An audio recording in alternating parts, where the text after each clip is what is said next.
Hello again. My name is Louise Burridge. I am an occupational therapist in the Athabasca Health Authority. And I'm just coming back on to talk a little bit more about stress and what you can do, what practical strategies you can use to reduce your stress levels. So again, I want to first of all let you know that stress during this time would be very much expected. There's a lot of uncertainty. All of our routines have been disrupted. So please give yourself some grace if you're feeling a little bit more stress lately. Now, when we talk about stress and its impact on the body, I want you to think of your body in a manner similar to an engine. So just like an engine can rev and go really, really fast, it can sometimes also go really, really slow. Your body is exactly the same way. Sometimes it can be excited or nervous or scared or overwhelmed. It can go really, really fast.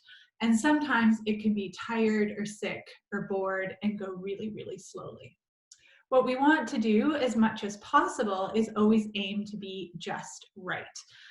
And there are ways to kind of adjust so that we can kind of rev our engine up to just right and also bring it back down to just right. So when we think about our body as an engine, we can also think about tools. So just like tools can adjust an engine and make it work optimally, we can also use tools to adjust our body engine and help it work optimally. Now, for ease, we can think of 5 key tools to help our body work optimally.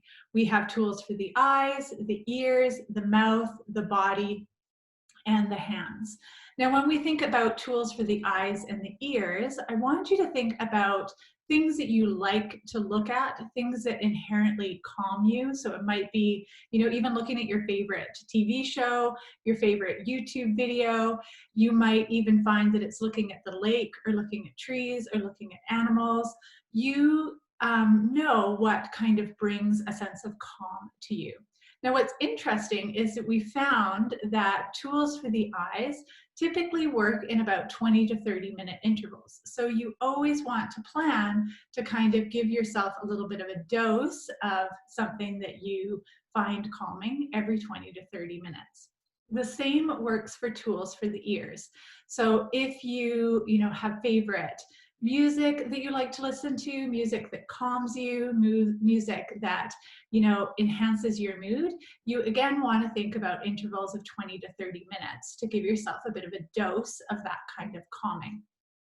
Now, when we think about tools for the hand, there's lots of activities that also inherently calm the body. So we have lots of crafts, so things like beading and knitting. You might find drawing is very calming for you.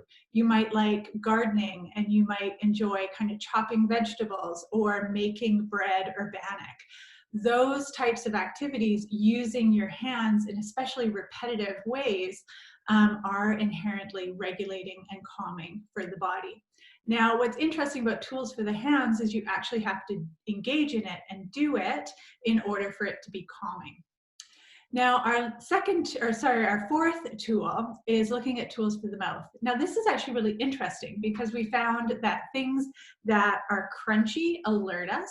Things that, we like suck a hard candy, suck through a straw, those actually calm us.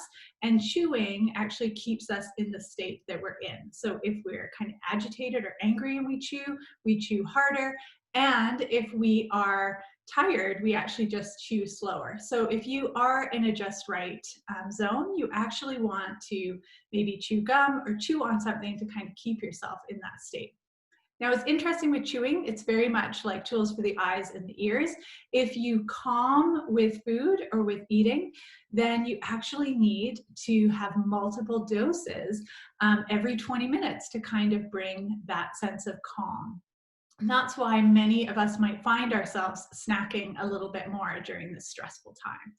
Now, don't beat yourself up if you find that tools for the mouth are the way that you are regulating right now. Just think about expanding your options. Now, our fifth tool is actually our most powerful tool, and that is tools for the body. Moving your body even for 5 or 10 minutes is extraordinarily regulating. It helps you calm, it helps you focus.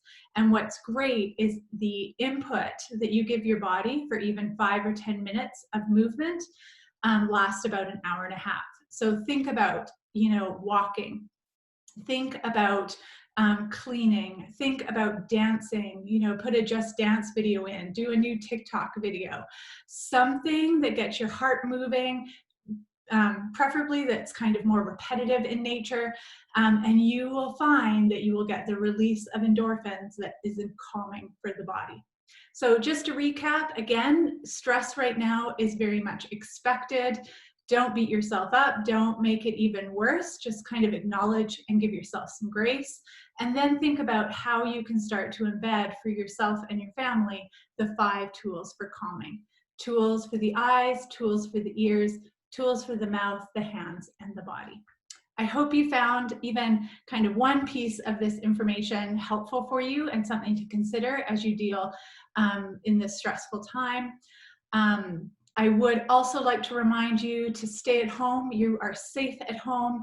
Make sure that you're washing your hands and socially distancing yourself. If you feel that you need more, again, please don't suffer alone at home. You are a phone call away from getting the help that you need.